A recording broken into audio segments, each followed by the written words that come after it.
Hey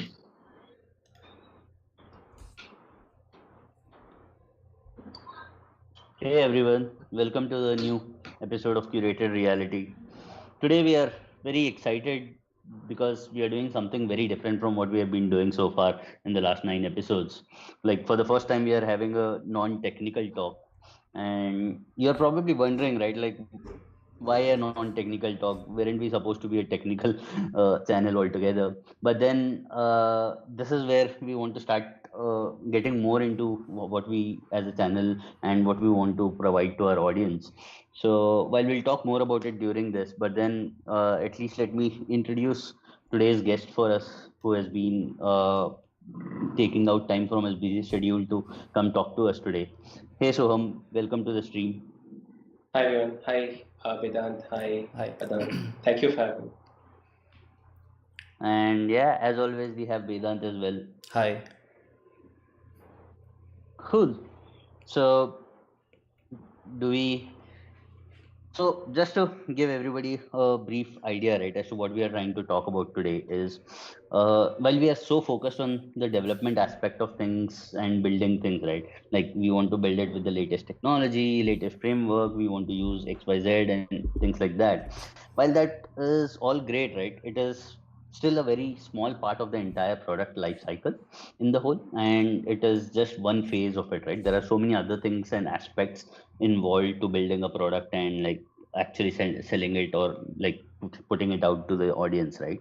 Today we wanted to talk a little bit about what that looks like and what kind of process and phases does a product cycle actually go through and evolve before tech and after tech as well.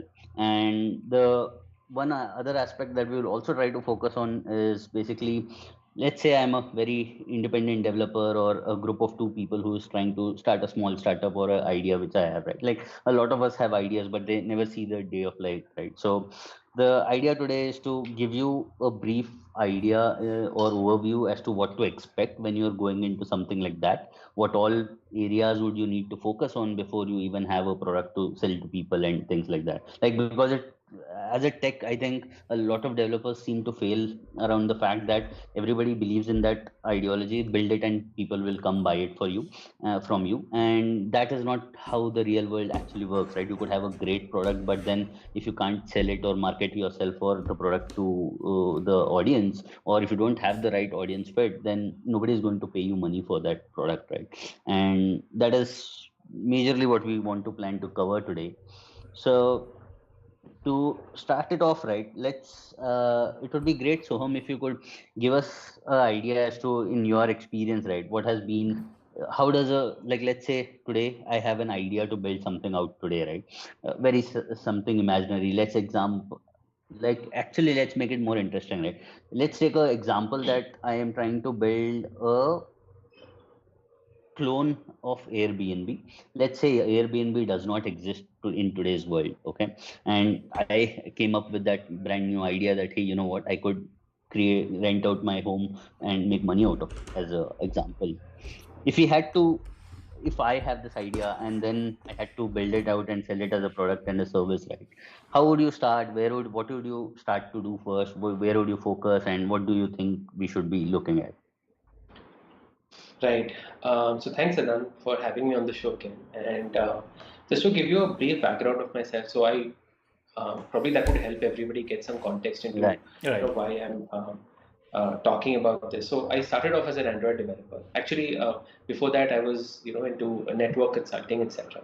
Worked in Cisco, but then back in 2013-14, I started my own small startup. So initially, the idea was to work on our own products and apps, but I was an Android developer first and foremost. We've been organizing this community called BLR Droid. I'm sure some of you have heard of it. So I was an Android developer first, and we tried out various ideas, right? But probably initially we didn't get so much traction because we were thinking really as developers, and I'll come to that a little later on. But since then, we've evolved, we've learned a lot. Like I run a small startup out of Bangalore here, and we've worked with like a lot of really big companies. We worked with Google, IDEO, we worked on UX product. So the past couple of years, we've had the experience on like working on end-to-end products. We have our own product as well that's there on the Play Store, and across different platforms. So yeah, again, this comes from a perspective of a person who was probably a developer first for the longest time, uh, and then has moved into UX and then into product and business and so on, right? So yeah, a couple of points that Adnan mentioned, right? So whenever we have an idea, right, as developers, we feel like we want to go and quickly build it out, right? Uh, and just like launch it and just like get people to use it, right? But what Right. happens is when we start building that, right? Let's say an Airbnb clone, it takes so much time for us to build it, right? And we fall in love with the building process and the technology, and before you know it, right, you spend 6 months or 1 year, right, on the side of your work, or you're working full time, um, and then you kind of launch it and decide that, I want to get feedback, and then you find out that nobody is actually using it, right? Right. That's something that happens quite a bit, right? Yeah, that actually Uh, happened to me. After college, Correct. I I'm built, sure it's happened. yeah, I built Yeah. something, and after we are done, then we realized that nobody was actually willing to use it. So I learned it the hard way. Right. And I'm sure a lot of people here are learning it the hard way. And that's where I would recommend, right? Why spend a lot of your time building something that people don't need, right? Because you're spending that effort, right? That could be spent somewhere else. And we Right. have done it, right? We've done it in many ways, right? We've actually built a product that people want, and the next step is to get people to pay for it, right? Right. So there are different steps, different levels of challenges, right? So for one of our own products, we've got like millions of downloads. Actually, people are using it every single day, right? So if I talk about Skyro, which is an audio recording platform, right, which has over like 1 million downloads on the Play Store. It's very popular. People like lawyers, law enforcement, doctors, there's even a Bollywood music director. A lot of people are using it, right, every single day. But how do you monetize it, right? So that's where Right. when you do all these mistakes, right, when you build products, you find that there is some hurdle that will come up, right? The idea is how can you learn about the entire world, right? Not just about that small pocket of technology that you already really love, but how do you learn about UX, about product, about business, about marketing, all the other aspects, so that whenever you want to actually build a product and make money out of it, or make it successful in whatever way, I feel like you'll be ready to do that, right? So that's where I would encourage developers to look at things which are beyond technology, right? Especially product UX. These are all basic things, and even if you're working in a bigger company, I think this would be valuable, right? So coming back to the Airbnb example, right? So if you're building Right. something very specific like that, right?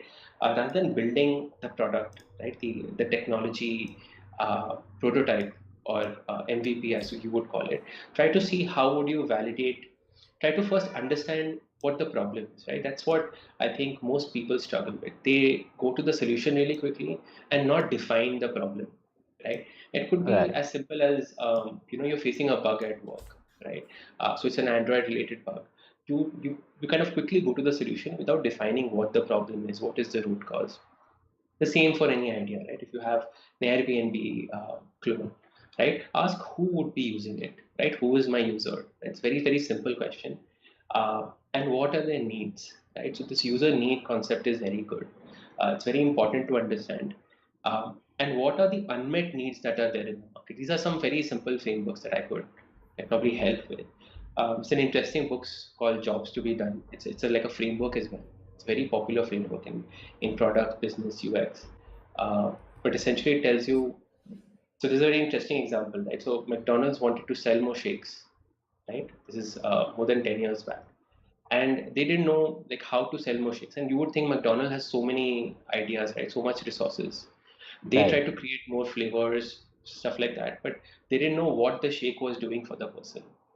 So that Hmm. is where this framework called Jobs to Be Done is very useful, and you can ask people, right, like what is the need that you're trying to solve for Airbnb, right? Who are you targeting, right? Because are you targeting the wider audience, right? Like you, me, are you targeting like people who have lesser income? Are you targeting people who are very wealthy, affluent, right? Who are you targeting? If it's a very general product, right, then it very becomes very difficult to validate your assumptions and to um, find what you're solving, right? If it's a general product, how do you find out if it's solving the problem or not, right? So in today's market, Airbnb already has a very big market Yeah. capitalization. So after that, um, so you could then find a niche that works for you. For example, you could target uh, freelancers, right, or very wealthy people, Mhm. right. You give them only very select kind of options available, right? So you're not targeting everybody, you're targeting the wealthy people who have a lot of money, right? So you can target a specific niche and then go to those people and ask, right, what are the problems you're facing, right? That is not getting solved by Airbnb. So this entire process can be done before you actually build, like, or start coding, right? And once you validate those assumptions, you can build like prototypes using Excel sheets, right, or WhatsApp. A lot of people build their entire businesses on WhatsApp first. I'll give you the example of Misho. Misho Mhm. is a very big startup Right. today. Their entire business before was on WhatsApp. Right? So once you validate those ideas, talk to people, and there's a need, then you can build the app, right? Then you can, or build the product or website or whatever. Right? The idea is to fall in love with the problem and the solution. Probably I've given a very long answer, but hopefully it was helpful. Yes. Right, right. So a couple of questions, right? Like you touched upon the fact that targeting a general, wider audience versus a targeted niche, right? So there are two ways to look at it, right? Like I think most of the people think of a general audience because it is very tempting that hey, it can solve problem for anybody. I don't care, and then more the people, the more money I make, and the more revenue I get in. But that generally does not work, right? Because it gets lost in translation that you try to add features which half the users don't use and other half does not require and things like that.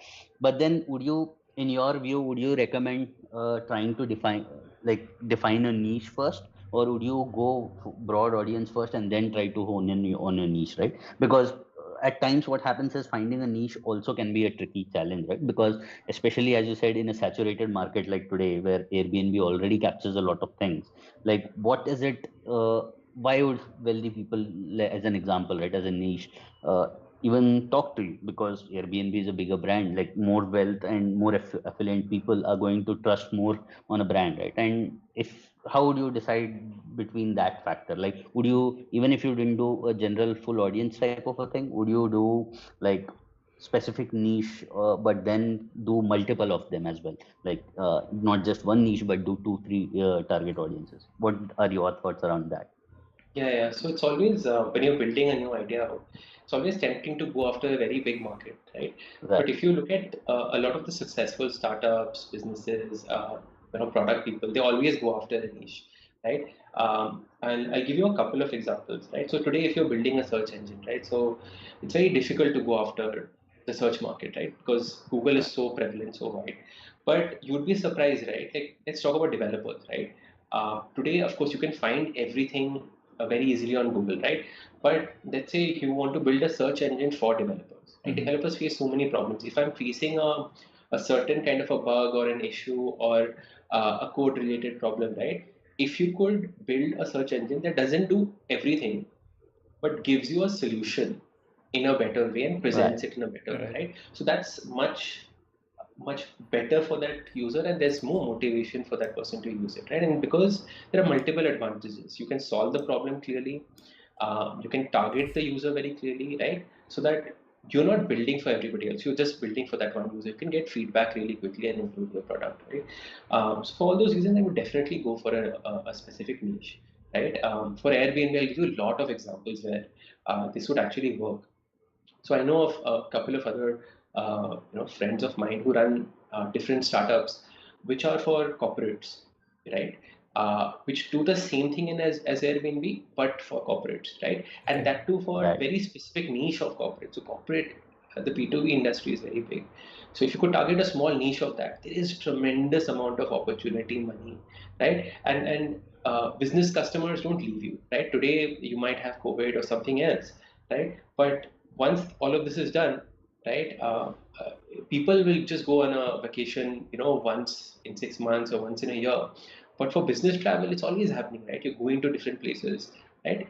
If you can figure out the niche, and that too, you can be very specific. I only want to target, let's say, the Infosys of the world, right? When you're going outside of India on a, I'm just giving an example, like H1B visa. right? Mm-hmm. Or Right. a specific country in Europe that is not well covered by your traditional companies, right? I will give you a very good price. I will give you all the facilities you need, and it could be an Airbnb. I'll give you business billing. I will give you an invoice with your company. You don't have to worry about everything.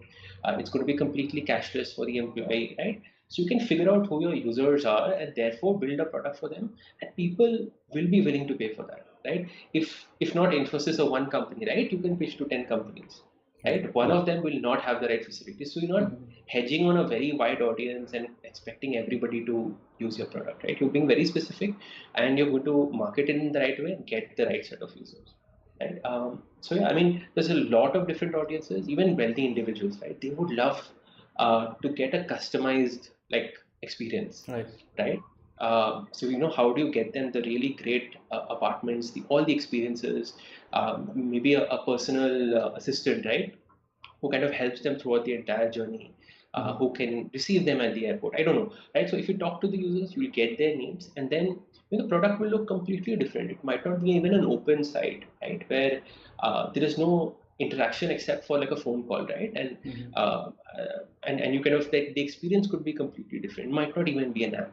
So that's where if you talk to people, if you kind of understand their needs first without going into the product, it might look really different, and but you'll end up doing a product that people want and you make more money, in my opinion.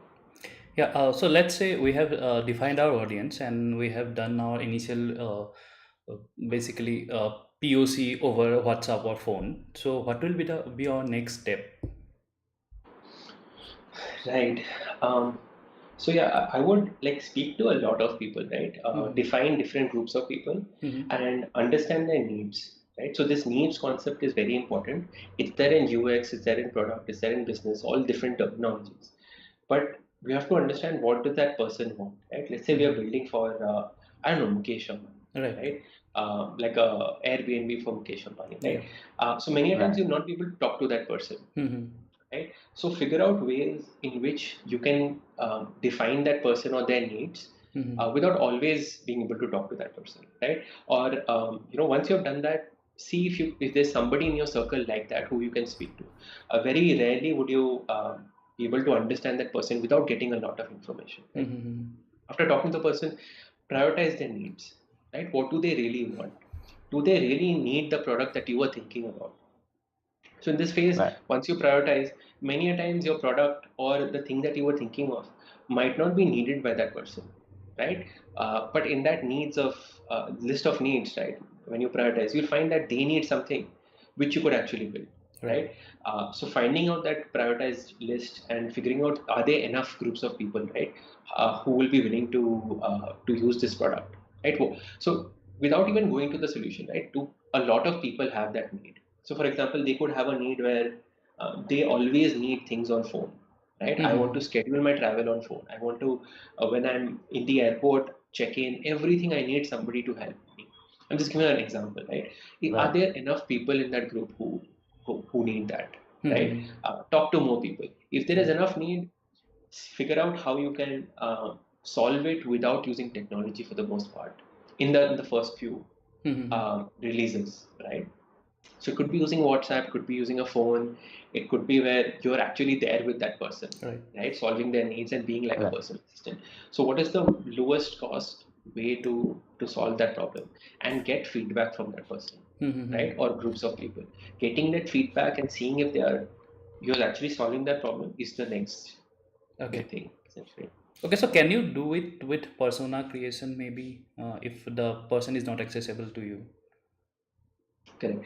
So you can do persona creations. I'm not sure how many people are aware of this. So persona is basically a representation of a kind of a user that you want to solve for, Right. right? So let's take the Airbnb example, right? There can be all different kinds of persona. They can be, let's say, Adnan, right? Mm-hmm. Who is working at a certain company. He's a techie. He organizes events as well, right? So what kind of houses or apartments does he want, right? Mm-hmm. Versus Right. let's talk about Mukesh Ambani, right? So you'll Right. have these different groups of people, and you define various characteristics, right? Like how much does Adnan earn, right? Mm-hmm. What kind of devices does he use? Does he use WhatsApp? Does he use this app, that app? Right. But apart from that, what is important to understand is what are his needs, right? All the other stuff may be changed, right? Instead of Adnan, it can be Vedant, it can be anybody else, Right. right? But the needs are the really important part, right? Let's say if you're traveling for business, right? Like you need a certain room within 2 days of your travel date. You there's a project that has come in and there's nothing you can do, right?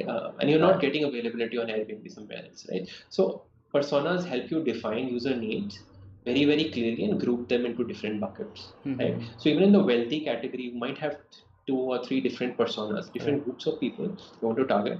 So when you do that, you are very clear about who you're solving the problem for, right? If you don't have personas or something like that, you'll be solving the problem again for everybody, Yes. which is like a very difficult thing to do. Even like look at this podcast slash streaming session, right? There's so many different users that can be interested, Right. but you are being very specific and saying I will target this audience, right? So that Right. helps you reach out to that audience and get feedback and again solve that very easily. Got it. Right. So just to add one thing to what you said, right? Like in terms of don't go to tech as your solution the moment you identify a niche or a problem, right? A very real life example that exists, like there are quite a lot of them to be honest. Like most of them did it that way, but something which I think a lot of us can relate to is Book My Show, right? So early in 2007, when Book My Show had just started off, for the first entire year they hired people who would actually go to the theater, stand in line, get those cinemas after Right. you booked it through them. And it felt like a hack, right? Like when I read about it for the first time, right? And I was like, what is this? Like, you're not really solving a, like, technology had nothing to do with it. Somebody came on your website, placed a ticket order that I want 2 tickets for this movie for this time. You sent somebody and then they stood in the line, took that ticket, got delivered it to you, just took a convenience fee out of it. And like after a year's time they realized, hey, you know what, this is actually a lot of people are doing this and they actually need this kind of a service. So they then just went all out, and today we know how that turned out, right? Like Right. as a big Absolutely. yes. I'll give you two more like quick examples, right? So first YC, right? Y Combinator says do things that Right. don't scale. And YC is one of the biggest like tech backers in the world, right? Like, so many Right. companies that have come from YC. And they say right off the bat, do things that don't scale, right? And all of the companies really follow that. Second examples of Netflix, right? Initially, so Netflix used to mail DVDs to everybody's DVDs, houses, right. Right. Right. right? So that is what they did. It didn't scale, and there was it's not a technical company. And so you see the kind of tech, RX Java, so many different things have come from Netflix. You won't believe that such a company is to just mail DVDs to people, right? So Right. yeah, so it's a great thing to do actually.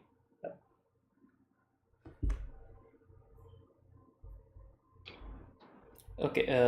So now we have defined audience, then we have created persona, and we understood the problem, right? So what to do after that? So do we create our prototypes, or do we go to wireframing? Yeah, so prototype as leanly as possible, as in again, if you can do it on WhatsApp, right, or Right. Right. talk to a person, or do it in a low. So these are all actual prototypes, right? Validate, like list down your assumptions, validate those assumptions very very clearly, and iterate, right? So if you're talking about the Right. Airbnb example, maybe for a wealthy individual, you are helping them out, right? Right. That means that you're going to all these airports, or like helping them out with cabs and everything. Then after you do this and you validate your assumptions, then see if there is some way that you can automate this or scale this, right? Right. Like I mentioned, through a WhatsApp group or through a conference call, right?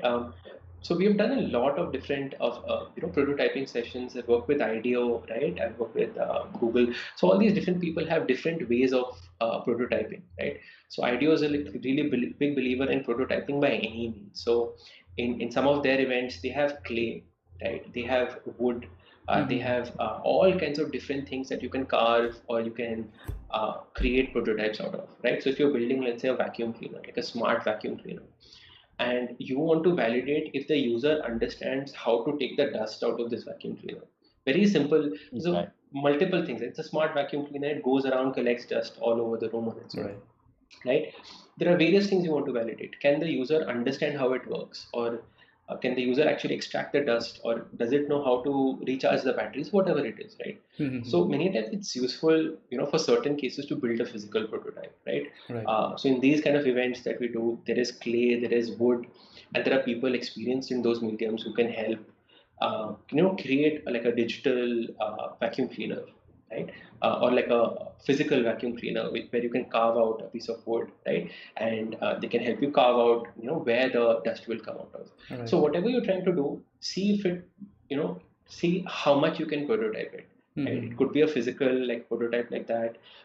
If you're building a service, let's say you're building a company where you're offering investment options to different to a Mm-hmm. certain group of people, maybe you have to create an environment where people come into that office, right?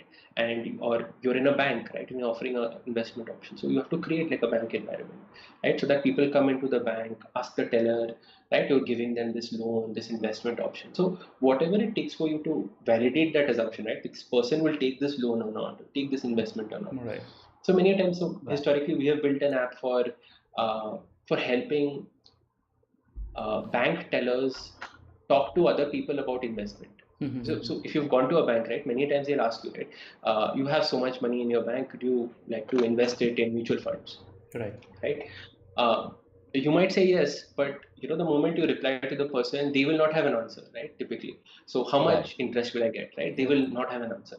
So there was a product that we built where it would help the person get that knowledge, right? So Mm-hmm. they could just look it up in an app and say, okay, you will get 7% interest, right? Mm-hmm. If you were to invest so much amount, that the amount that you have in your bank after 5 years, you'll get this. So the answers are much better, right? So for this kind of a product, many times you have to prototype like the environment of a bank. Maybe you prototype it in your home, or you prototype it in a bank. You talk to some people and say, I have this product, can you help me go to a bank office and just let me talk to a relationship manager or somebody else to see Mm-hmm. if it will work, right? Is it a practical product, or people don't have the time, right? So just by doing that real exercise, you will save a lot of time later on. Maybe the app is not required, right? Maybe the final thing that it requires is a poster Right. which Right. tells them Right. about all the different things, right?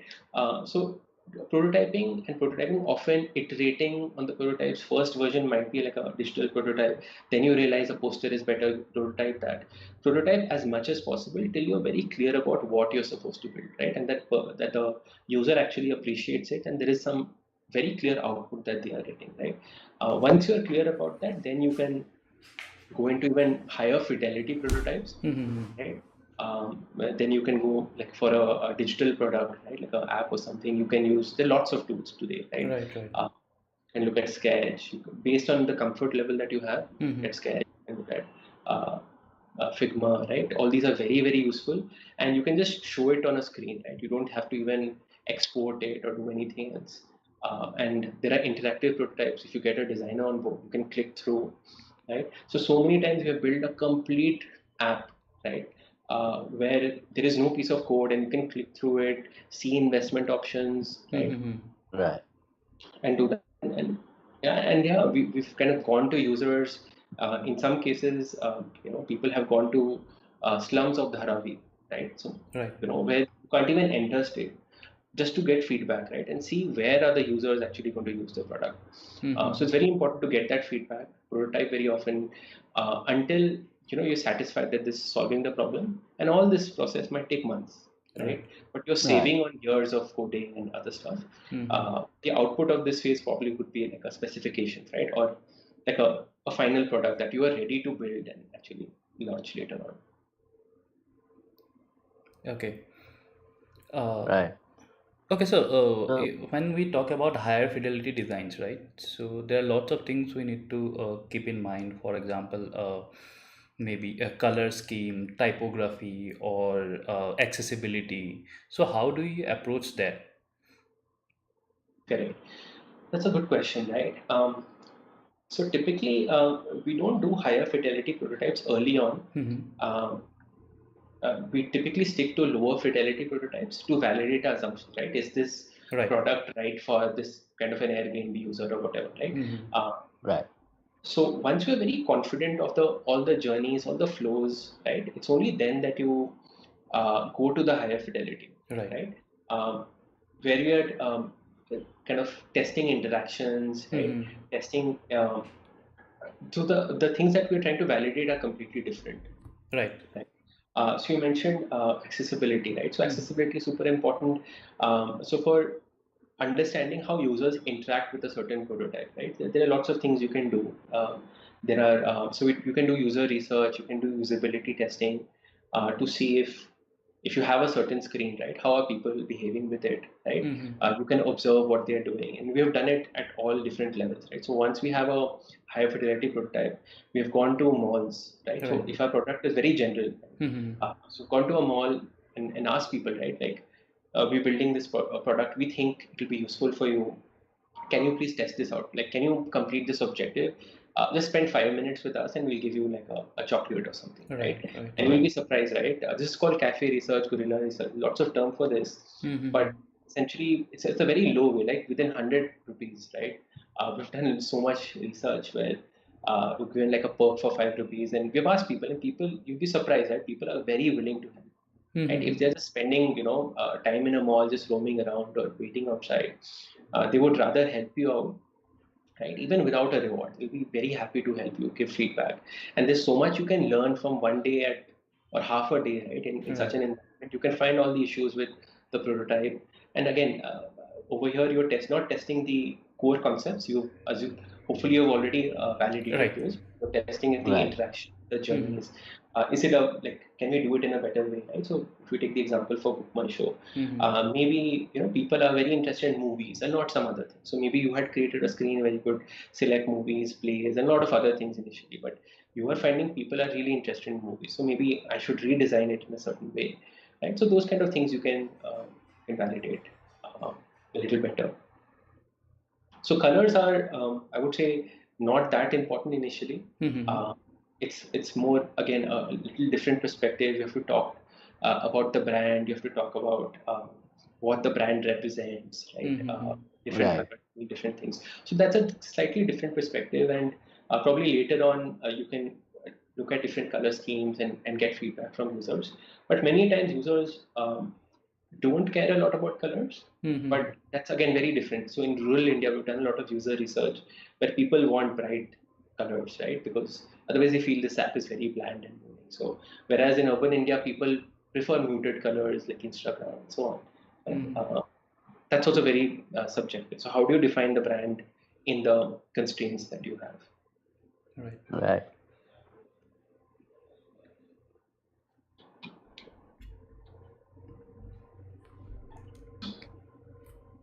So one question that I had, right, like so far in our discussion, right, just so that everybody is on the same page, just so recap, right, like we kind of decided that, hey, you know what, figuring out your niche is going to probably the first step that you would do, so that you kind of do that. Once you have figured out the niche and the problem that you're trying to solve, then you would do some sort of uh, like off, like on the ground kind of a testing without anything, to be honest, like speak to people, get feedback as to is that really a problem that exists, like do this set of niche category of users, do they actually face something like that. If assuming that that went through and things worked out and there was genuinely a problem which you got feedback on, you would build something, like try to validate a simple prototype, as you said, could be like an offline model as we spoke of Netflix and this, or could be via WhatsApp, like how Misho and things have taken that route, right?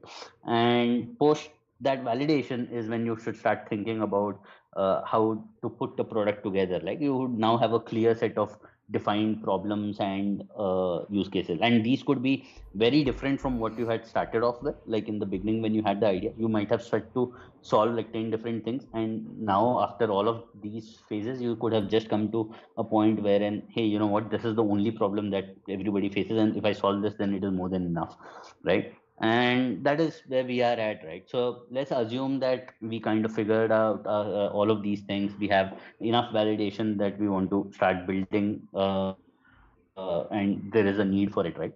At this point, right, like one of the things that I think I see most of the times happening is people get very excited that they have like honed in on a niche and found something which nobody else is able to find in this market, right? And to me, it has always been surprising that everybody thinks that they have to like build it overnight and ship it out, and like that is how they will get the advantage. Else somebody else will do it before them, right? How do you think of that? Like, how do you think of competition? How does that, like as you said, right? These steps could take months together. And what if somebody already launches it without doing these steps? Like, how does that affect your cycle, or do you how much of an importance should you pay to all of those things as well? Correct. So all the steps that you mentioned, right? There are various frameworks that you could refer to. I mean, we're not going to detail. You could call it Right. design thinking, right? You could call it jobs to be done. There are various books on design thinking, on jobs to be done, uh, and these kind of talk about all the different steps. So in jobs to be done, especially, one of the things that you're also supposed to do research on is competitors, right? Like competitive analysis, and you're prioritizing what the needs are. So if you've read, so Right. Tony Ulwick has a book on jobs to be done. He talks about how they have solved it for a company that's trying to build. It's a very big company. So it was Bosch, right? A couple of years back, they were trying to enter the US. They were trying to build a saw, right? And at that time, there were lots of companies in the US who had already had various kinds of saws, right? So that's very important to analyze, right? Which part of the market, when you're defining the niche, you have to understand, who else is in the market and how are they solving it, right? Right. So that's a very, very important part. And I think even early in the research, you should understand your competition, understand what they're trying to do, and figure out what your niche is, because your niche should be slightly different um, compared to other people. Now, I've seen a lot of other product services being exactly the same, right? Because they know that the market is so big, right? That there is Mm. opportunity for multiple products, right? And there are many, many such markets. Right? If you talk about, let's say, hospitality market, right? So Airbnb is there. There's so many different types of hotels. There are niche hotels for like millennials. So there are all kinds of opportunities that are there, right? So figuring out where you'll play and what niche you're targeting also kind of accounts for the competition in the market. Now, that said, when you are prototyping all of this, make sure you're always aware of what are your strengths, right? What are you targeting, right? Because having that value proposition, right? Why would somebody use your product and not somebody else is very clear, right? If you are not able to define it very clearly in your head, right? Chances are the customers will also not be able to, right? And they would go to an Airbnb. That's where competition is very important, and you should figure out that niche, right? Uh, defining like define that with respect to the competition. Otherwise, you lose your value proposition, you lose your uniqueness, which is not always the problem, right? When Amazon came to India, they had Flipkart, which is already a fairly big player. Even today, right, you'll find so many interesting uh, like niche e-commerce sites, right? E-commerce is supposed to be a very difficult market to enter, but you'll constantly see, right, like in the terms of, like, say, food delivery, right? There's so much commerce happening there. In terms of fitness, there are different players who are doing just like home delivery of fitness related goods. So there's always a niche, but identify if there's somebody else who's doing it in a really good way. If yes, what is your value proposition? How are you different? How are you kind of selling it to customers? That's also a very important part, right, that you should think about. Right. Right. So even before we go forward, right, we have a couple of questions in the live chat as well. Komal asks, for someone starting their career in UX, what would you suggest they should follow to land a job in the UX industry, right? Like out of having just started off, what would be your recommendation? How would you go about thinking? Like, what do you think is the best way to do about it? Correct. So for UX, right, or for development as well, I think doing projects and internships, as you know, right, is a very important piece of very important piece of like getting real world experience. So figure out how you can get like real world projects. For a developer, it's very easy, right? Like today you have so much open source projects, right? Raise bugs, write tests. Those are very easy things. For a designer, how can you get real world projects, right? So look at internships that are available. Look at products that you think could be made better, right? Talk about it, blog about it. If you look at Behance, right, there are so many different interesting takes on products that we use every day. It could be WhatsApp, it could be um, Book My Show, right? All these products, if you can think of certain ways that they could be improved, it could be a very small flow. But if you could highlight that specific flow, blog about why you think that flow should be a little better, how could you improve it, talk to people about it. For designers, you can talk to real people, right? Designers and product people. I've seen amazing PMs and designers do research on a certain product. Right. So I was yesterday I was looking at a video where they have done research on Evernote. Mhm. Right. Evernote is a product that everybody uses, right? Right. But so that person has actually talked to 20 people using Evernote and use that research. Right. They find a certain thing very not very useful to kind of uh, enact or use. Right. So they have improved that flow based on user feedback. So although you might not have a project from a company or an internship opportunity, you could get real world people to talk about a certain product based on their feedback, improve the flow, right? And so when you have done that, right, you have taken initiative, you have shown that you can, you have the initiative to do all of this yourself and improve the product in a really meaningful way, right? That's the first thing, right? You're showing that you have the capability of doing that. Second is probably attend meetups, events, talk to different people, look at mentors. I feel I've learned the most. I was discussing this with Adnan as well. I've learned the most from people, right? And not from videos or blog posts, right? So figure out an opportunity or a place where you can go and network with people, right? And you'll get inspired by what they do. You can share your passion, you can share your work, you can connect with them. And again, that is a very good way of understanding what is the latest trend in the market. Can I contribute to Yeah. something like that? So like DroidCon or VLR Droid are great opportunities for the Android community to kind of Right. meet and talk. That's where you can take it to the next level. Right. Like, just to add to that, right? Like, what you said were great, excellent points. One thing that I think in this world wherein it is so digital and like you have access to so much of reach, right? Like traditional marketing worked very differently. You did not have an open audience that you could talk to and broadcast to, right? Today, Facebook, Twitter, and all of these things have given you such a platform. One thing is like I would do if you want to take it a step forward, right? Like as you said, if you don't get an internship or if you nobody is giving willing to give you a chance, right, take a product, try to improve it in your own view, explain that view, write a blog post about it explaining why you did it and why do you think it is better than the original and what problems does it solve, and post that, right? Like I would even not shy away from finding the designer who developed it on LinkedIn, send across an email saying that, hey, you know what, I really like your work and admire it and I think this is what it could be improved. I have written about it here, what, give me feedback, right? You would be surprised at how many people get back to you. And for most of the part, right, like a lot of people keep asking me how do I keep switching jobs and how do I find new jobs, right? Like I have hardly never applied to a job in the last 6 years. It has always come through people, like, and these are people who don't even know me, right? It is just that like I reached out to them and like had a discussion with them, and then sometime later when they realized they had a need, they were like, hey, you know what, Adnan would be a great fit for this role. And I think that is what you should start doing, right? In terms of don't shy away from having your own thoughts and opinions, and feel free to reach out to people on LinkedIn, send them a message.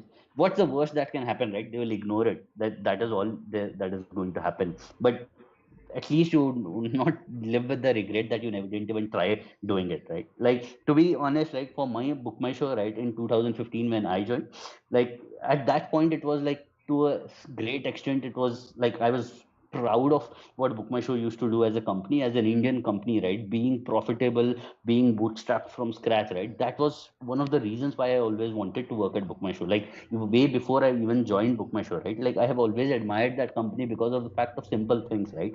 Like they were not giving out discounts. They're like in a Right. competitive, it feels Right. weird, right? Like in a competitive world where everybody was burning through cash of investors raising money and all of those things, here you had book my show saying this is what we are doing on every ticket, 10% is what we make of it, like that, as simple as that, right? And I think I love the simplicity of that fact. They are like they were not shying away from the customers saying that, hey, you know what, like, I need to make money, that as a business, that is all it is. I offer you convenience in return for business. That is all I'm doing. And having that problem statement so clearly defined and that business model so clearly figured out, right?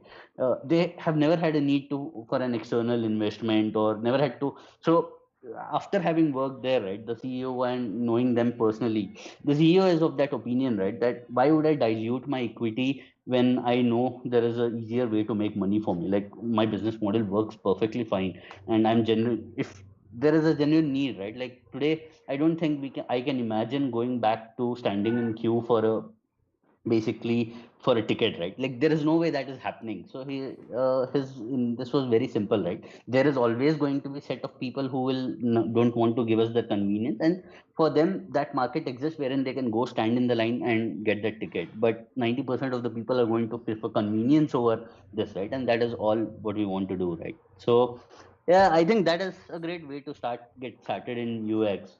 There is another question by Himanshu, right? So we consider we are building planning to build a product. As developers, we start building too much. But let's say I have a clear idea as to what I want to build.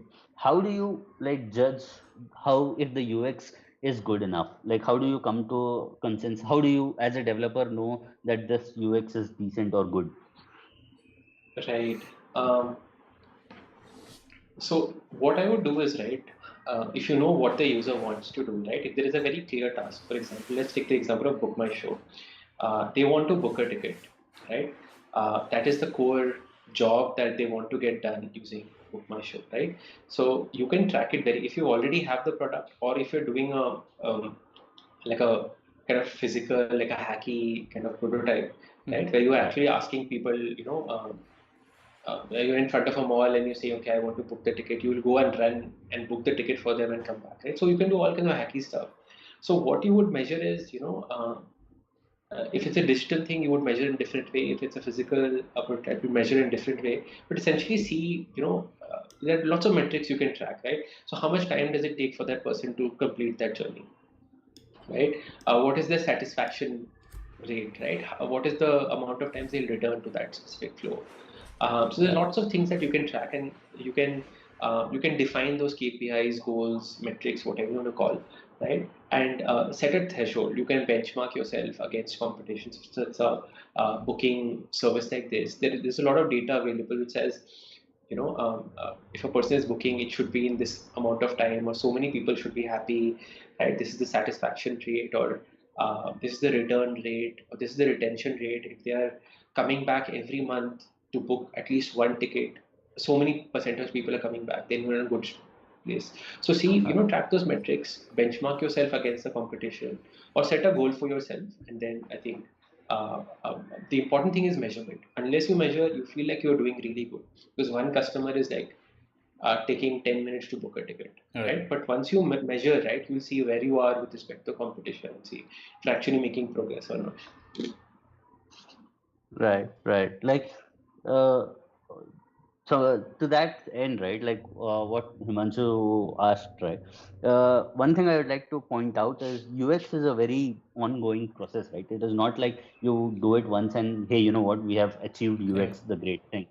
It is about how do you adapt to your users' needs, right? Like, uh, yeah, if you start off something, right, the easiest step to start thinking of is to the number of steps it takes before they achieve what they have come to achieve on that platform. Like, do you like show random things before they can even start booking that movie ticket, or do you just show a book now button right the moment the user lands on that page, right? And that is a very one of the easiest way to optimize for right away is number of clicks. Like, how many steps does it take before you actually achieve what you are there to achieve on the platform, right? And the second thing would be basically try to figure out like, hey, you know what, if I do this, experiment with a few things, right? Like, if I do this way, what happens, versus if I do it in this way, what happens. Like, a lot of companies today, like, this is something which a lot everybody big product companies out there do, but as an end user you never realize this, right? Like, a lot of we are just guinea pigs for all of these companies, wherein there Right. is a constant set of experimentations happening, right? Like, in terms of, if I So it is just tricking your brain. Like it's not even like actual experimentations or actual improvements. Like something very insightful I can share from in the Book My Show thing, right? Is the Book My Show app used to take 8 precise steps before you could book a ticket, like seat selection, time selection, theater, all of those things. So, and that was the bare minimum, right? Without that info, we could not let the product proceed further. And when I was there, right, in the last year when I was still at Book My Show, like we came up with this idea that, hey, you know what, let's keep the steps the same. What if I don't do a screen transition? What if I stack them on the same screen and like make them feel like a natural step in the same screen, which just animates rather than like, a full screen transition. And that led to an interesting conversion of 13 to 12% extra than what would have happened, right? Mm-hmm. And today, if you see their app, right, if you see on the bookings seat selection, this the moment you select the seat, everything till the payment happens on that same screen itself. Like they got rid of everything post the selection as a screen. And it is, if you look at it, it's not really reducing a step, right? It is still the same number of steps. You still have to input your credit card details, you still have to input your phone number and things like that. But then just the way it is presented in the app, right, makes it feel that, hey, it is just the same step, it is still part of the same process. You don't really feel that there was an additional step involved. Right. So there are smart, like a lot. I'm pretty sure, just not just Book My Show, right? A lot of other companies Yeah. do such things as well. Like a very prime example is Facebook, right? Like the whole point of auto playing a video, right? If you remember, Facebook did not used to play videos in your feed automatically, but today it has become the de facto standard, right? So it is just, it was improved one metric for them, right? The engagement factor. Like people, they saw that if you started playing audio, people started to actually wait a second extra and actually look through the video, and if they find it interesting, then they stuck on to that video, right? So it is things like these that make that tiny increments over time. And like today, as you said, right, as I mentioned, right, there's no way you would think non-audio, like non-auto playing videos on Facebook, right? There is no way Right. we are going back to the 2017 era. So things like these, right, that is how you start to think about UX in general. Yeah, and many times you're not even like changing the product, right? So for our fitness side, there's a lot of research going on which says the kind of message, if you have a website, right, the kind of banner message that you put, right? Like Mm-hmm. should you put you lose weight, right? Lose weight is something that everybody talks about, right? Right. But like if Right. you could say something that resonates with you, right? Just changing that message increases conversion, right? So it's very Mm-hmm. interesting, very very relevant. Right, right. Like there is a whole new, there is a whole world out there that is trying to optimize for that, right? Like as Right. an example, right? I think QRFit did this brilliantly, right? Entered a space which was very, very crowded. Like Indians would have not thought of going to a digital Correct. modern gym, right? Everybody was hooked into like the like gold gym and things like subscriptions, yearly subscriptions and things like that. And if you look at it, right, like QFit is not offering you cheaper prices. They are in Right. fact expensive than others.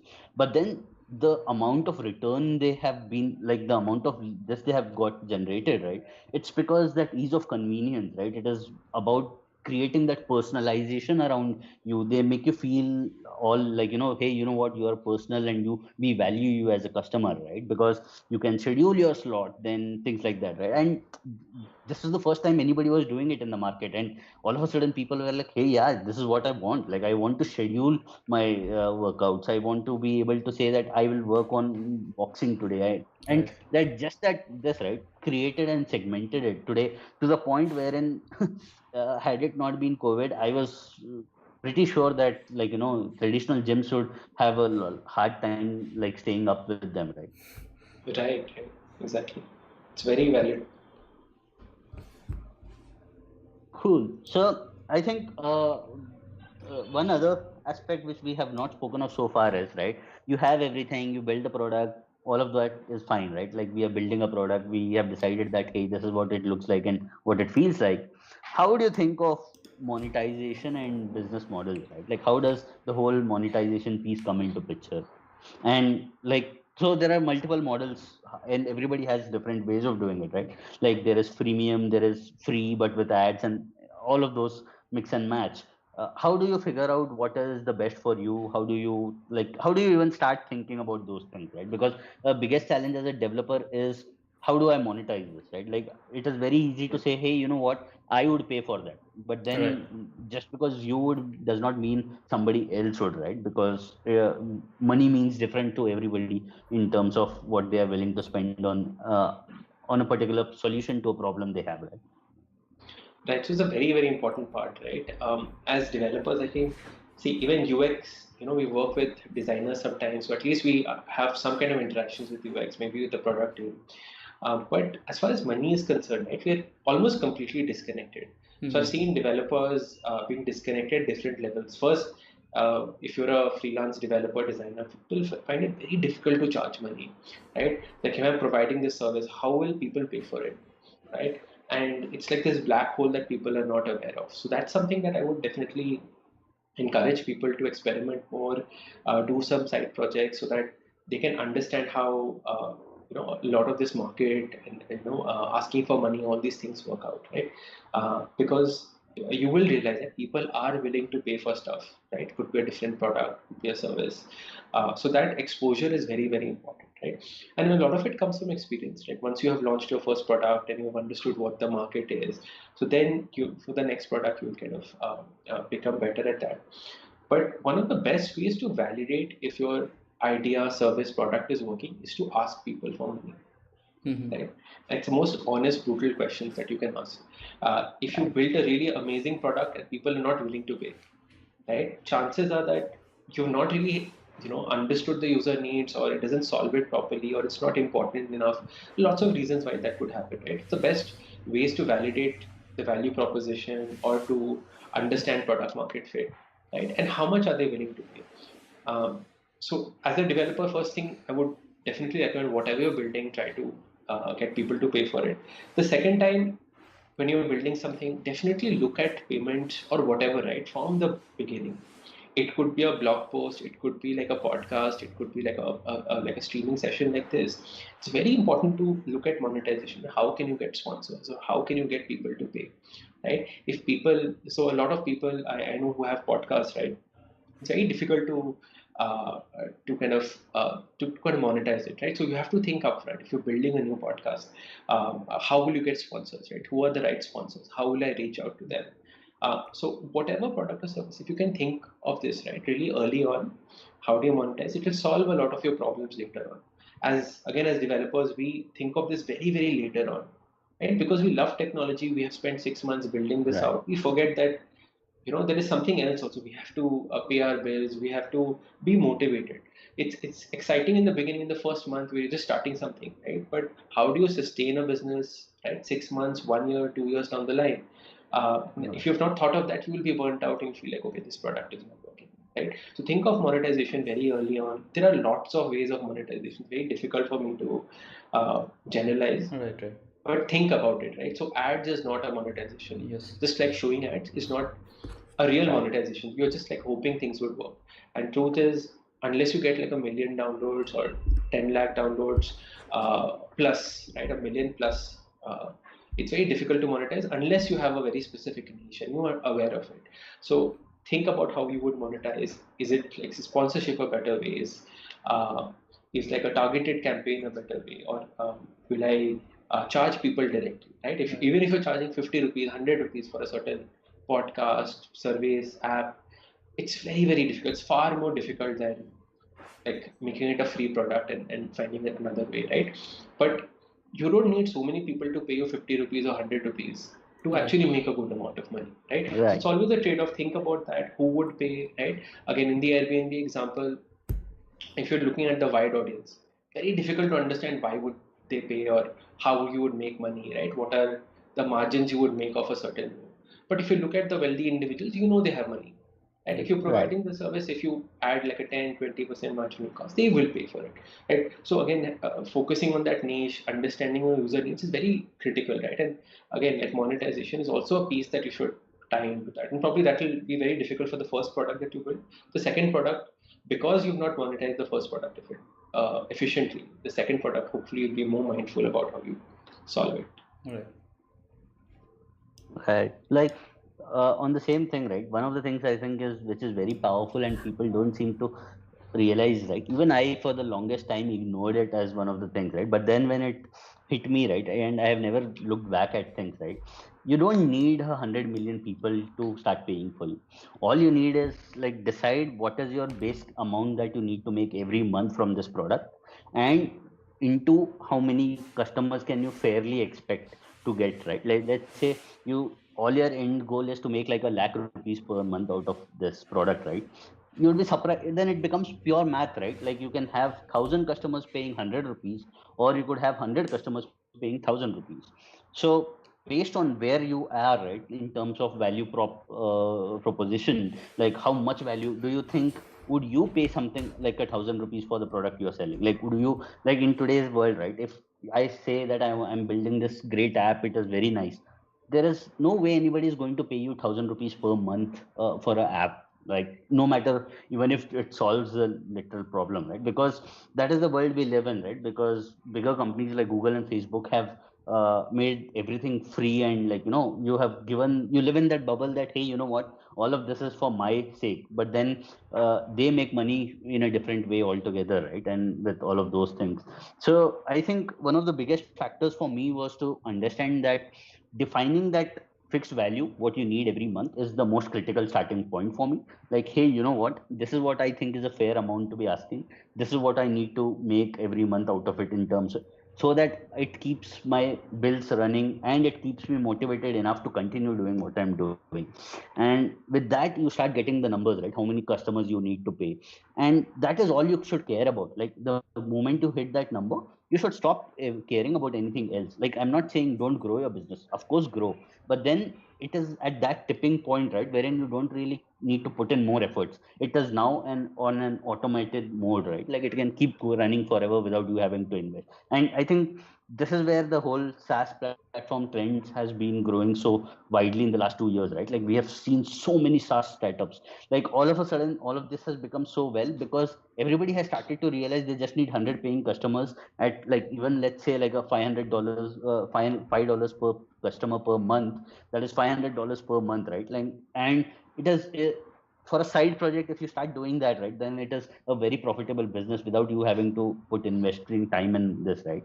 uh, the other aspect of it also being the kind of effort and time it is required, right? Like as a developer, we tend to, like, not prioritize time at all. Like anything that we want to do, we built it. Like a lot of times, even I, right, in the beginning of my career, used to think, why would you like buy a company which is doing something like authentication? Like Right. I could build it if you give me 2 weeks. Like I'm a developer. Right. Like there is, yeah. But then what people don't realize is that, right, the time which the 2 weeks which you have is more valuable put in something else for the company or the firm or your startup, as opposed to building something trivial as an authorization framework, right? Like when you could just buy it for 100 rupees or 200 rupees per month as a recurring charge, or like 10 50 rupees per user authentication. And why would you try to build something like that, right? A lot of times acquisitions did not make sense to a lot of developers, right? And they're like, why would you buy a company like that? Like, it is so small, it does hardly anything, kind of thing. But then what people don't realize is there are two aspects to it, right? One is you get the product for sure when you acquire something, but then you also get their customers and their loyal database as well, right? So it is more about, you are, think of it this way, right? Like you spend something on a this, you are getting not only the product, but you're also getting users who are paying for it already. So you don't have to go through this entire cycle of onboarding a new set of customers. Like imagine the effort it would take to like reach out organically to those customers. Like as a generic rule, right, if your website gets about 100 hits, roughly about 2 to 3 people are going to pay for it. So if you want like 1,000 people to pay every month, that would basically mean close to 10 lakh, 15 lakh visits per month on your website to get the numbers you are targeting, right? Like it is very easy to say that, hey, you know what, if I post it on Facebook, 10,000 people will see it and things like that, right? The challenge is how many will pay for it, right? And that conversion rate is very, very low. Like even for bigger companies today, right? Like the biggest of the biggest, right? Even if today Facebook starts to sell a physical product or a digital product, it is very hard even with their reach to convert it. like what people don't see is that, right, like the 2% of that number is going to be the important factor.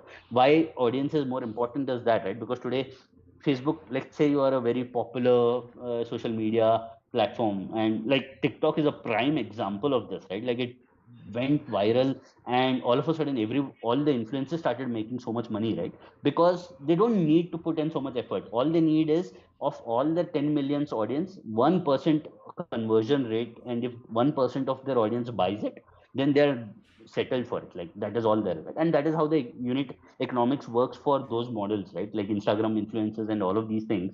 That is how they have been making money so far, right? Because as a company you get 10 million views, but then you also do a conversion 10, like 1% of that 10 million is still a huge number, right? For Right. which, and even if they pay like $1 per user, you still make $1 million walking out, right? So that is a very decent, it is, you need to think of it in that sense, right? Like where do you stand in the longer picture, what those unit economics and numbers look like as well. Correct. I'll just add a couple of examples, right? So very interesting that. So I'll give you one example. So there's a guy called Ben Thompson, right? I'm not sure if you've heard of him. He runs a website called Stratechery. Okay. So Right. he talks about And strategy, tech, product, right? tech strategy, yeah. Yeah. So he very interesting. It's a paid newsletter as well, right? So once a week the newsletter is free, but for the rest of the week you have to pay $10 a month. Okay. Mm-hmm. It's in Indian like rupees. It's a lot, but it's very useful. He talks about why, let's say, a company was acquired by another company, or why Fitbit was acquired, or whatever, right? All these acquisitions, he'll talk about that. Why is TikTok getting banned? Kind of defined very clearly. So he charges $10 a month. Just imagine, right? And all VCs, all investors, everybody subscribes to his podcast. So today, that one person writing that one newsletter, and he has his podcast as well. He has over 100,000. I would say over a million subscribers, right, to Mm-hmm. his newsletter. You do the math. $10 a month, Right. right? A million, I don't know, 100,000, a million users, paying users, right? So he's making on his own so much money, right? So today, the way you can make money is very different. Internet has democratized distribution. Right. Anybody can create something that anybody can use, right? So very useful. Another platform I would like to talk about is indie hackers. I'm not sure if you've heard of it. Indie hackers, where a lot of small people are independently running projects and being profitable and making like lots of money, right? Like 1,000, 10,000, 100,000, all the way to 10, $100 million, right? Every single month on indie hackers. So it's a very interesting community if you're interested in running smaller, profitable businesses. Right, right. Like I think that's should be your goal as an independent developer, right? Like you should not try Yeah. to say that, hey, you know what, I want to build $100 million company. Ask yourself this, right? Would you be more happy trying to build and run $100 million company versus would you just make $1 million per year for yourself and just be happy with it, right? That Right, at the end of the day, absolutely. that is all that is mattering, right? Because uh, yeah, on paper, $100 million and like growing shares and things like that makes sense, but then it also comes with effort, right? It is not going to happen automatically. You need to put in effort, hire people, manage things, and so many aspects to it. Whereas making $10,000 per month is much easier, right? If you have a solid product and you work on it, and Absolutely. if you have a product which can run automated, that you don't really need to spend your time every month on it, then you are golden, right? Like you're set for the rest of your life without having to worry. It gives you that freedom to start building other products, something like this, and build multiple revenue sources that way, right? And that way, Yeah. even if each product gives you $1,000 per month, if you have like 12 products, you still have $12,000 per month, right? And that is more than sufficient for you to get started and like be an independent life, right? Correct. So one of my friends, he is now based out of Australia. He runs multiple small of these micro startups, right? One is on visa, right? So when before this COVID and all, like if you're going to any country, right? Like where can you get visa very easily, right? Based on the country you're from India, you'll get visa very easily to these countries, Yeah. right? For these countries, you need more kind of applications or more like process. So that simple side makes it super easy for anybody who's applying for a visa, like the life simpler for that person, right? That company, he was making $2,000-3,000. He's there on Twitter. I can like share the link as well. So he's done 10 such ventures. Each one of them are small independent projects like this Visa one. He's created it completely profitable. He makes more than $5,000-10,000. He talks about it very publicly on Twitter as well. He's part of this indie hacker movement as well. Tons of Right, right. people like that are independent today and making profitable businesses which are running automatically. Right, Yeah, right. I interesting. think I know, I follow him as well, right? He Correct, builds a correct. lot of these micro startups based out of Australia, right? And he like very simple ideas, right? I love that the fact he recently, I think he did something with DevOps as well, right? Wherein Correct, he's exactly, just exactly. monitoring your website for DevOps failures and just sends you an alert. It is as simple as that. Like all that is doing is that, right? But then and Exactly. his prices are very reasonable, right? Like because Absolutely. you pay like $3 or $5 per month, and as an end user that is nothing, right? Because the value add is much more higher. But then if you get like 1,000 people, you still make 5,000, and if you have like multiple such micro startups that you run, then hey, you know what? Why not? And Correct. It making a makes lifestyle out of it is so possible, right? Like looking at him, it feels like anybody can do it, right? Because it's not so hard correct. anymore. So, and Nico, you can travel anywhere, work out of anywhere. He's based out of Australia. He was based in India. So he's just tweeted on July 17th, right? His five micro startups. He's made $100,000 so far, 60,000 in the last year, Right. right? So, yeah, I mean, but yeah, you have to put yourself out there, understand how you have to monetize, how to build a product, understand what user needs are, right? And target that need very, very specifically and market it. So you have to understand a bit of all these other disciplines along with your core discipline, right, which is Yeah. coding. That is where you can be a much better rounded person and you can actually sell things, right? So he's a great example. He's one hacker on Twitter, I think. Twitter. One hacker. I Who? think being multidisciplinary really helps, right? Yes, Not yes. being just focused on the tech aspect. Right, right. And I think one of the things, especially now we are in this post-COVID world, right, wherein we don't know how things will look like. I think one of the basic skills that everybody should start to pick up is how to build an audience and how to start marketing yourself and start selling products, right? Like I know a lot of people who are, as you said, right, as a freelancer, shy away from asking higher rates Yep. for this.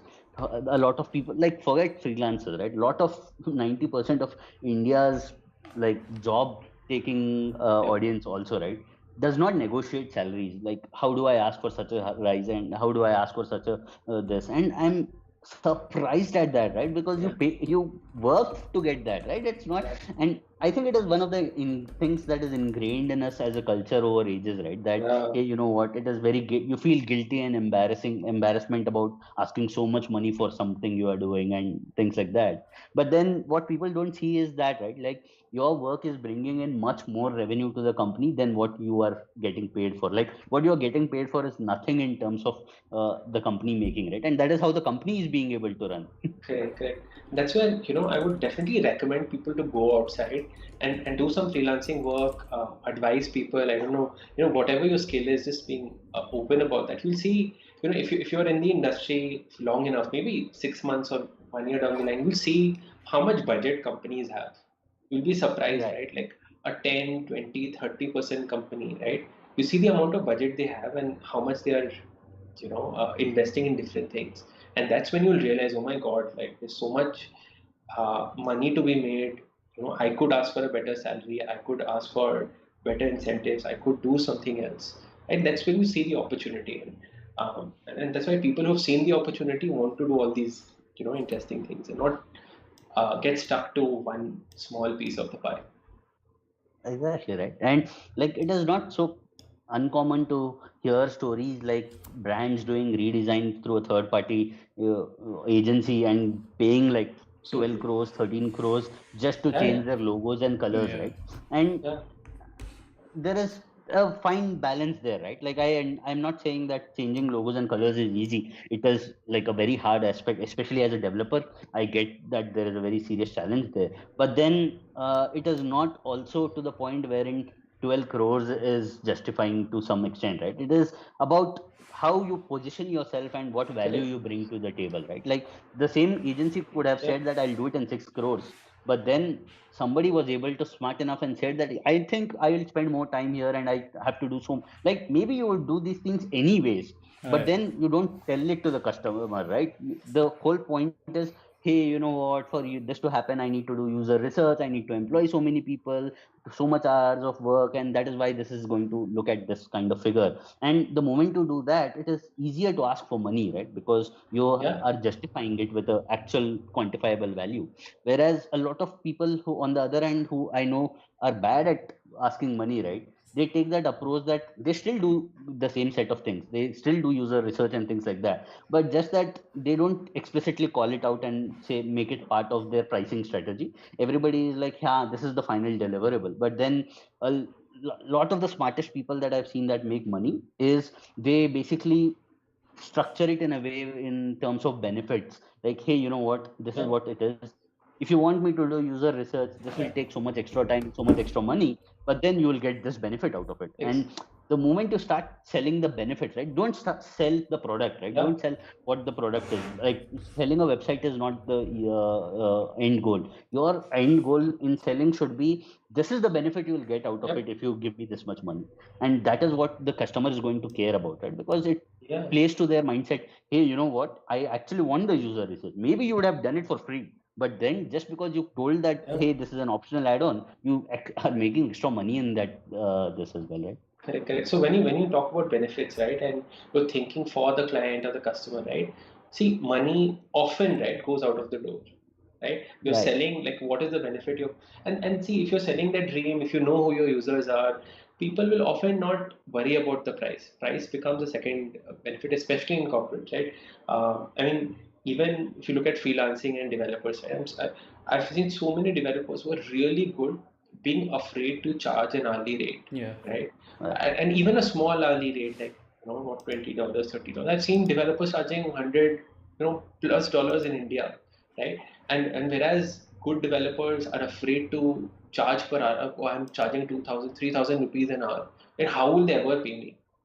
Right? You'll be surprised, right? Like, how many people are willing to pay that because you're good at what you're doing, you understand their needs, right? And you're not taking so much time, right? So we shouldn't be afraid of course, you should have done your research and not charge a crazy amount, but if you know Right. exactly how you're pitching, what is the value you're bringing, more often than not, people will be okay with the rate that you're charging, right? If you know exactly how to pitch. And it's a very difficult for developers to talk, show their value, showcase the work. Same for designers, right?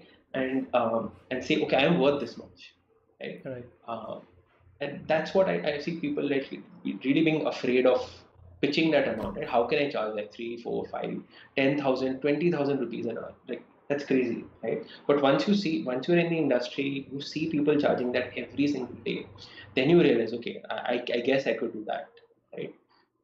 Yeah, it's all about Right. your Like, first break look. when somebody's ready to pay that much, right? Right. That's when you realize, oh my God, why didn't I charge so much all this while? Right. And Apple is a prime example of it, right? Like, even for by US standards, right? They are a very premium niche, right? And they are like, at the end of the day, it's still a phone, right? Like, no matter what you call it, the only thing that they can do better, I think, is they're very good at marketing themselves, right? They have positioned themselves in your mind that, hey, you know what, you need this, and this is how great this is, right? And the way they market themselves is more important, right? And if you have seen, right, Apple doesn't really care about, like, whenever somebody is talking about an Apple product today, right, online blogs, podcast, anywhere, like interviews, TV, everywhere, nobody talks about it is going to be expensive or it is going to be cheaper, right? And everybody talks about what it is going to bring, like, what this is what they are doing, this version will do this and things like that, right? Because they have built an era around it that, hey, you know what, this is what we are like. Steve Yeah, Jobs started that whole thing that, you know what, you need this and this is why it is great. And like, you have to give it to them, right? Like, if nothing, I still have a lot of respect for them in terms of marketing, that, hey, you know what, you can sell anything you want. Like, who would imagine, like, I don't think there is any other brand out there in India at this point who would say that, who would be comfortable pricing their product at like 1.5 lakh rupees in the Indian market and be like, yeah, yeah, go ahead, launch this, we'll see. And I, of course, not. a lot of people bought it, but then there are still people who bought it, right? And there are still people who buy it on a regular basis. So that is the kind of, and that's the thing, right? Like they have created that need out of you, because every year you pay a lakh rupees, you get a phone, but then every year they want to sell you a new phone and you still buy the new phone, right? That is the Yep. whole thing that they have been managed to pull off.